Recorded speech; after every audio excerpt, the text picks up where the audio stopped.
Hello there and welcome. I am going to explain an idea that every child should learn before they even go to school. And yet, most people go right through their life and never really understand it. Dr. Maxwell Maltz, around 1960, said it was the greatest psychological discovery of his generation. It's on self-image. You see, you and I have an image of ourselves. It's how we see ourselves. I know there's a reflection come back from the mirror. I can see me. That's a reflection of my physical being. But that's not how I see me. I see me in my mind. And it's based on information that I have on me. Now, some people have a lot of false information, so they've got a very false self-image. Around 1960, Dr. Maxwell Maltz wrote a book called Psycho-Cybernetics. Cybernetics was a new idea. Cybernetics was something that was discovered around the Second World War by a physicist and a mathematician, Weiner and Rosenbluth. They didn't even have a name for it. And it was used for heat-seeking missiles.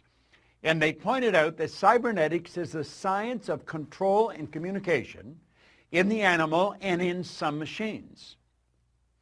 And what it does, it measures deviation from a set goal, sends information into a coordinating mechanism that'll correct the output and keep whatever it is moving towards the goal. Well, do you know you have a cybernetic mechanism locked up in you?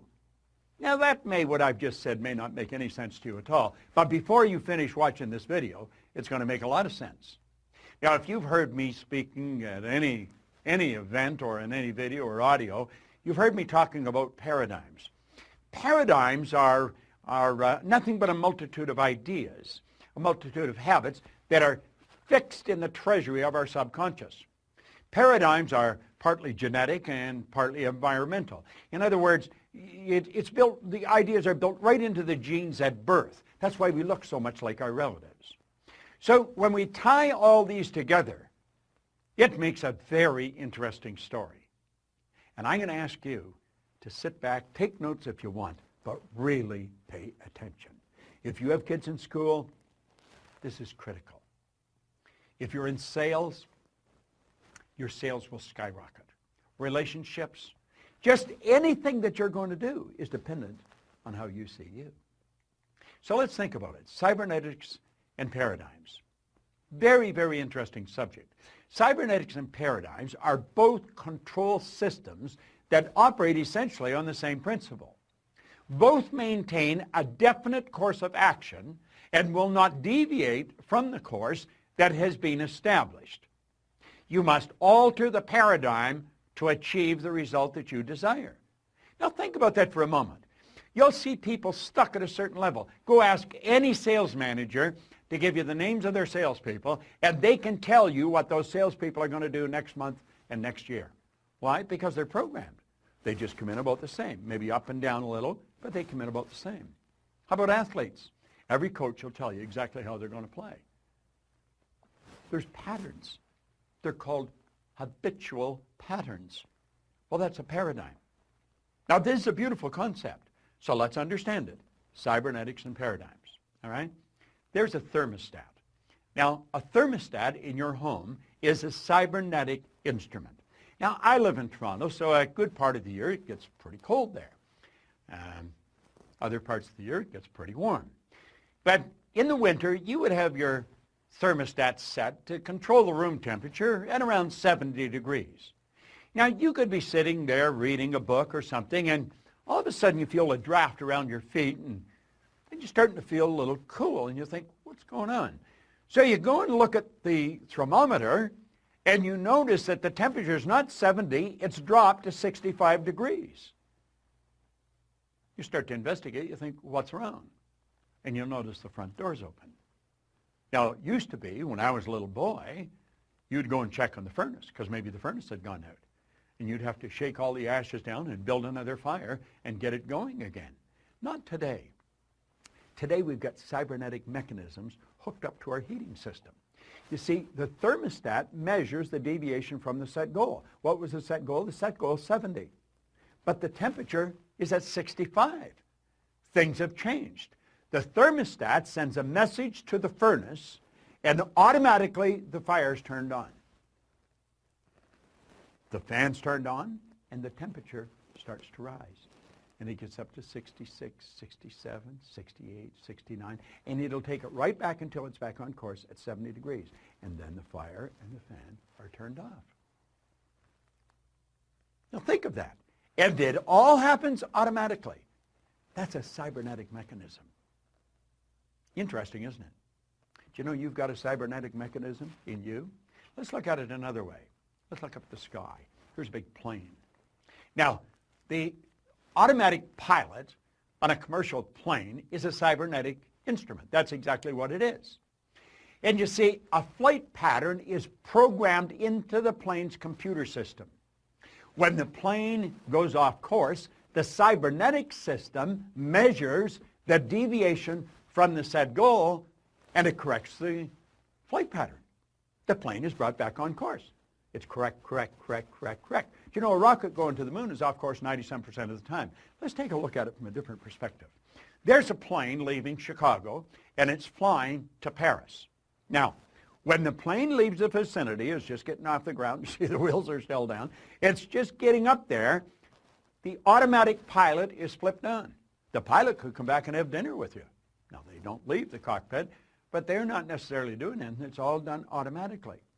And you see, when that plane's flying along, it gets hit by some turbulence, it gets knocked off course. Do you know what happens? The cybernetic mechanism cuts in. It's activated, and it puts the plane back on course again. It all happens automatically. Pilot doesn't even have to do anything. But ultimately, although it goes off course and gets knocked back on course, it ends up in Paris. Now think about that for a moment. Here's you, and you have locked into your subconscious mind a self-image. And that self-image operates like a cybernetic mechanism. Okay? Your self-image is a cybernetic instrument. Now, let's suppose your self-image is that you are overweight. Oh, you don't talk about it. You don't want anybody else to talk about it. But inside you feel you're overweight. And you just get to a point where you can't handle it anymore, so you make a decision, I'm going to go on a diet, and you instantly move into action. Now what happens? Well, you start to lose weight. Why? You're starving yourself. You don't eat anything white, and on we go. No more chocolate. Why? Because they make you fat. That's not what makes you fat. It's the image that makes you fat. If you had a skinny image, you could eat all the chocolate in the world. You just pass off what's not needed for the manifestation of the image through your eliminative system. Eliminative system is one of the systems in your body. Now here's the point. When a person who is overweight goes on a diet without changing or altering the self-image, any weight loss is temporary. That's why people gain and lose tons in a lifetime. Say they lose it, you're automatically programmed to find whatever you lose. The self-image, being a cybernetic instrument, measures the deviation from the set goal and immediately corrects the course. The weight that was lost will be found. You see, you look at the scales, you don't relate. That's not really me. That's not really me. So what happens? The weight's put back on again. Isn't that interesting? I know. If you have a weight problem, you're saying, damn, I never knew that. Well, now you do know it. But you see, if you're going to change the weight, you've got to change the paradigm. That's what our company's all about. We help people change paradigms. We help them live in the body they want to live in. I'm so happy and grateful now that I'm at my perfect weight. I'm looking good and I'm feeling great. You can do that. You can live the way you want to live. You're God's highest form of creation. Where's another area that we could use? Well, you can use it in any area. Let's take a child in school. Now, this is all in Psycho-Cybernetics, Dr. Maxwell Maltz's book. And here's something else. What's the point of making heroic vows of amendment if the same old lawbreakers are going to keep them? I am going to take the weight off. But you don't change the lawbreaker, the paradigm.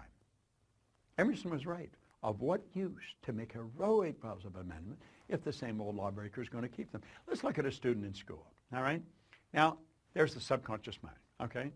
And the student, the image, child has an image. You see, the child's self-image is a cybernetic instrument. That's exactly what it is. And the child has an image of poor grades. This is biographical, by the way, because that's the image I used to have. And I got them. Sure did get them. And you see, when a person is receiving poor grades in school, it's an expression of a self-image. It's the self-image they hold that they're expressing. The person believes they are not very bright. They, of course, receive a report card that reflects the poor image that they've got. And they take the report card home, and there's trouble in River City. I mean, I lived with this all the time I was in school. The child's grounded. They're made to study. Now, what the parent doesn't know and what the child doesn't know is really rather sad. See, the child cram, and the marks go up. But what the parent and the child do not understand, the parent is unaware that the real problem has the child. They have them give up recreational activities. They make them study. The grades improve, but the improvement's temporary. Why?